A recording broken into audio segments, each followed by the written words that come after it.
All right, so Elon Musk, after Apple unveiled their Apple Intelligence, has threatened to ban every iPhone device from any of his workers at his factory if they're integrating OpenAI's ChatGPT at an operating system level. Now, some people are saying, well, he's just talking his own book because he's mad that they didn't choose like Grok to run their AI.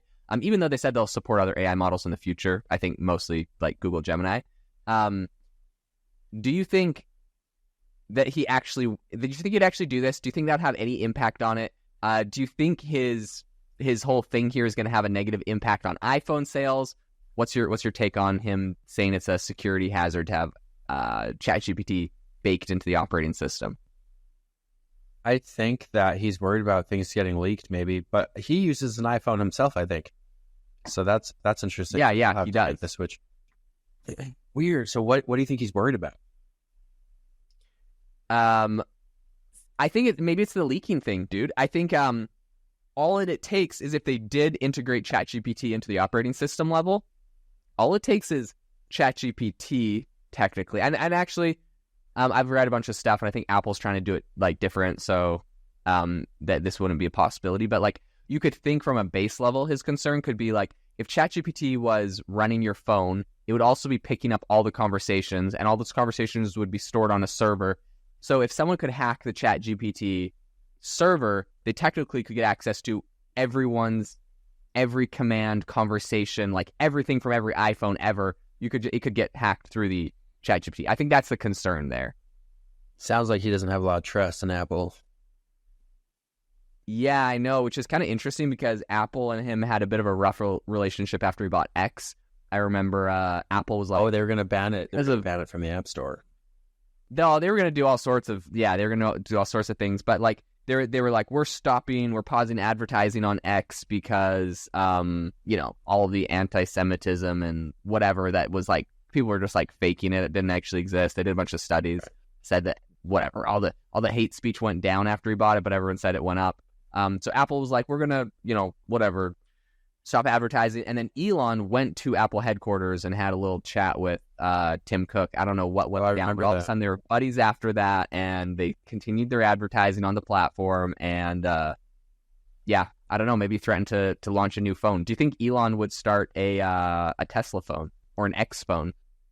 I've seen stuff about that in the past, but I was probably all fake, right? Yeah, it's all fake. Yeah. So no, I don't think so. I think that's a hard one to crack. I think he's got enough on his plate. I don't think the phone industry is going to be a good idea. No, I don't think he would. And I don't think he'll ban people for using iPhone either. And that's crazy. That imagine like going to meet with a CEO, like he met with Tim Cook, and then it's like, yeah, we're buddies. Cool. Looking forward to working with you. And then you just see Elon like later tweeting like, anyone who brings an iPhone into work. But it's probably more to do with his relationship with OpenAI, right? Yeah. For those who don't know, Elon invested in OpenAI, who built ChatGPT in the beginning, and then it was supposed to be like this beautiful idea of like open source AI that will never get out of control or used for profit, and it got used for profit. And then Elon Musk was like, I don't like that, so he started his own called Grok, and so now he's upset that that creation that's used for profit is now going straight into iPhone. I understand. People think, by the way, that iPhones are going to just build their own model eventually, which would make sense, or maybe they won't, dude. Maybe once. Yeah, people think that people think they'll build their own model. I don't know how long it will take them to do that.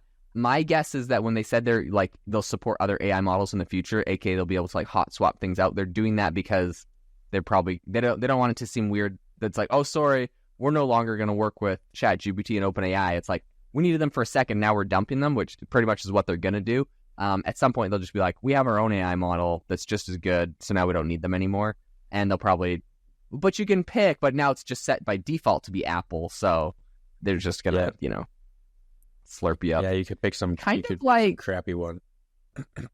Kind of like what they've done with every major app on the iPhone. Like, you get Spotify, if a music app got super popular, Apple took 30% of all their revenue because it was on the App Store, and then they just like came out with Apple Music that just dominated and was default built in, and now it's like a huge, stunted the growth of Spotify to a big level. Do you listen with Apple Podcasts or anything, or what do you use? For podcasts, I use Apple Podcasts. I don't use Apple Music. I use Google YouTube Music. Really? I use YouTube Music. Well, I just do it because I have premium because I hate ads on YouTube. Me too. So, yeah, worth it. If I could pay premium, for one yeah. thing, if I could pay to get rid of ads off one platform, it'd be YouTube. Those were literally the worst. Dude, I'm exactly the same. I pay $13 a month. I don't even know if YouTube Music comes with that, but I use YouTube Music like in the gym and stuff. It does. Always. YouTube Music would cost money. Like, you don't get it for free. I was upset that they laid off the entire YouTube Music team or most of them. Do you remember? Did you see that happen? No, when? Oh, like a little while ago. They were like, there was like 7 people. They were like in a meeting. And they were like, yeah, the devs were complaining at like this hearing. They're like, I can't believe they got rid of like the YouTube Music. And then all the comments were like, YouTube has a music app? It's like there were 13 people working on it. I don't know. I still use it. I still get updated music. I still love it. I have like my playlists. And yeah, YouTube Premium is literally the best subscription you could ever have like in your life. I think it will be I think it'll get used. So here's what happened was they had YouTube or Google Podcasts, and they just shut down Google Podcasts and killed it completely. I used to use that. That was my main podcast app when I had an Android, and then they just baked it into YouTube Music, so they have a podcast tab. It's actually kind of annoying the way they set it up. The most annoying thing about it, which I'll explain, but they baked it in. The only way you can get distribution on Google Podcasts used to be just like everything else. You just give them your RSS feed. The only way you get distribution on YouTube Music now, because the podcasts are built in, is you have to go make a channel on YouTube and hook an RSS feed up to that channel. But the annoying thing is that it only will share audio files. It doesn't so even though I'm uploading videos, because videos could get distributed as a video podcast on Spotify, YouTube won't take that video in their RSS feed. They only take the audio. So essentially, I'm forced to create a YouTube channel with just audio files, and all the comments on that YouTube channel are people complaining, being like, "What? Like, why are you uploading audio files to YouTube? Don't you know what this platform's for? You should be uploading video." And it's like, yeah, duh, but like, you have to manually do that. They don't let you do it with the RSS feed. See, interesting. What I like about YouTube Music is I can go to a song with no video and I see comments on it somehow. Yeah, I think. That's it. And it's like, people are like, oh, I love this song.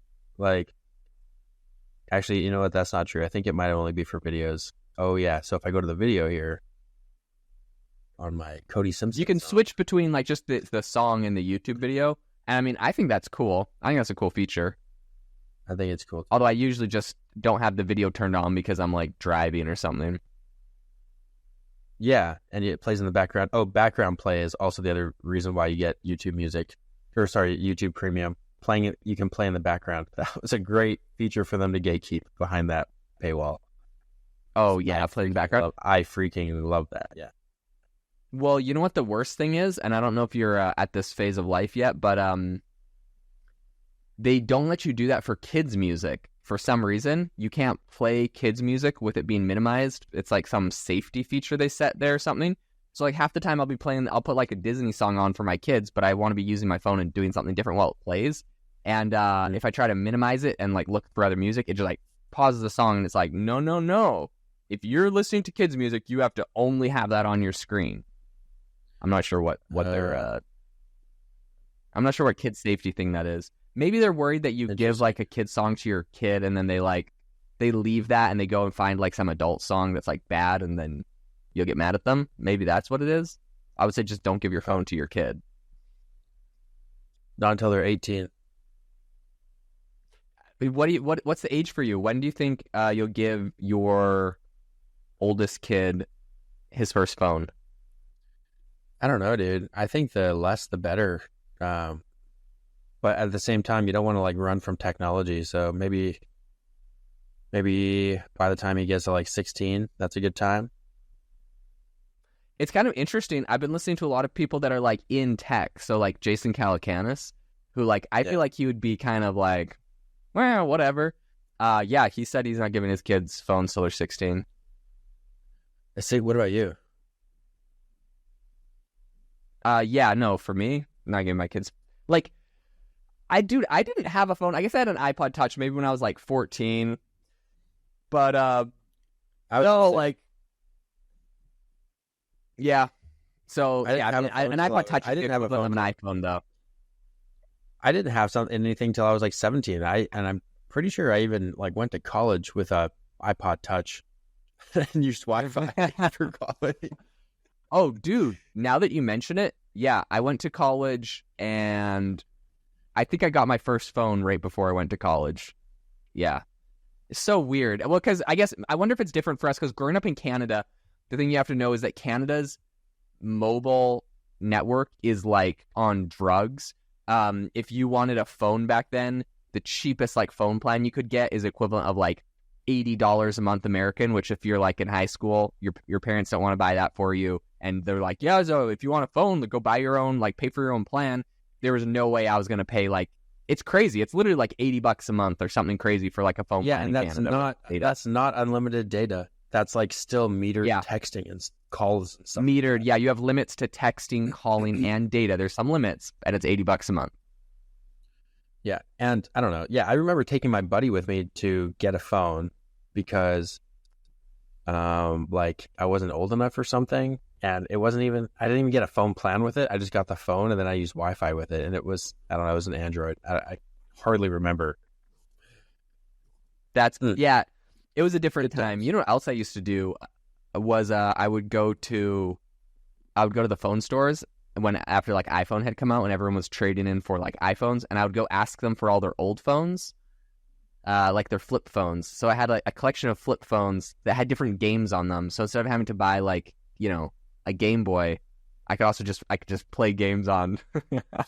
Wow, dude, that's like the crack addict version of phone games.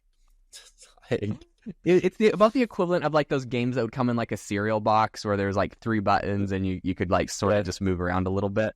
Like they're actual analog games, but they're digital. Yeah, like I used to play games on like a Nokia brick. Yeah. Yeah, it's like Minesweeper games like that. No, it was like you were a little alien rocket ship. You're a rocket ship and you were shooting like monsters. It was good. The Nokia brick had some banger games.